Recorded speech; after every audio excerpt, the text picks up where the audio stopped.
the way you're looking at it, if the school says we have a farming program, so those who are struggling with fees, you can make up for it by signing up for the farming program. Exactly. And then at this rate, you'll be compensated for this amount of fees and stuff like that. Nice. It makes it makes sense. This right here is a special Lighten up, dedication. Bruv. We're just talking.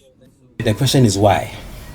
Why don't schools have their own agric farms? Some school might have their own agric farms, but how much are they producing?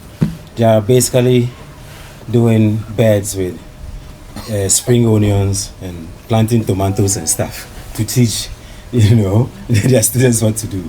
But in what I'm trying to say is, I think it's about time that all the secondary schools would, go into the initiative of, setting up real farms that can feed their schools without even buying anything from outside, and that will help the economy.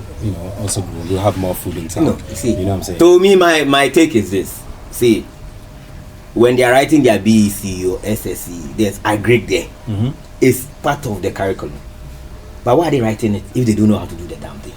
No, the question you ask yourself is this: is it part of the? Is the practical part of it part of the curriculum? If the practical is not part, why are you bringing theory? But it is. You want to teach them theory to do what? Part of it. Because they say we want a time. As I was saying, you do theory, go and do practical. The time they look, we get school farm.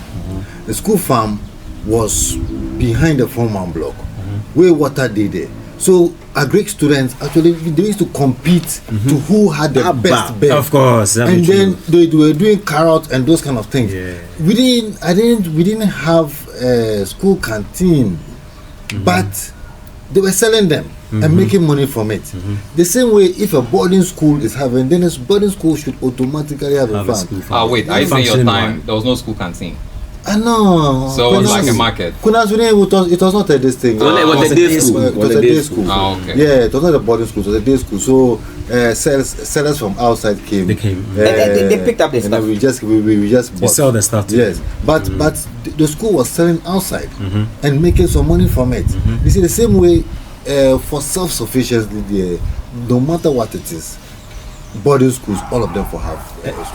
And if I have proper farms where but they have maize, Ben, whatever that they can even feed if themselves. Boarding schools have farms, what we are saying is whether it's the students who will be doing the work or not, if there's a subject in your curriculum that has to do with something that children can learn on the field because they are in school. Well, automatically, if you're doing agric, you should have. You should have a bed. We're learning Kodali Honi, some things, something bed. I don't know what I got all in the Sokoto red boats. How many? And then if you take going the field, you don't go use them. People get agric degree, they bank. The truth be, most of the schools they get some small farms. But it could be best if they could have real farms. Recently, I did read for one of this on a page, a farmers page.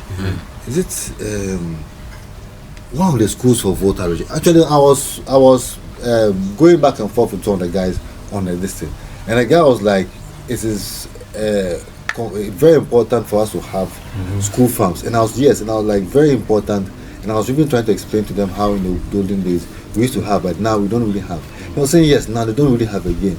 So he was even pushing me that me and him should start an initiative. Yeah, remember. But make we go see the districts, education, and all that stuff. That we can do. But I know they've authority. I did get here.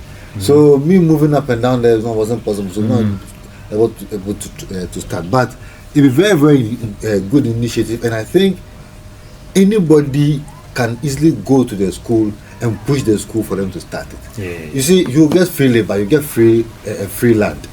The only thing you need to do, maybe you supply them seeds and maybe fertilizer. And then at the end of the that's a free labor. So if you come to an agreement with the school, say, okay, let's do 40-60. I take my 60%, give the 40, give the school 40. Or school, you take 60%, give me 40%. That's the end of it. It's a win-win situation for the two of you. So that's monetizing the business. But at the end of the day, it gives the school incentive to do it. I see where I'm coming. See, my take is about the basic. Before we even get the students to go and do it so that the school can make money.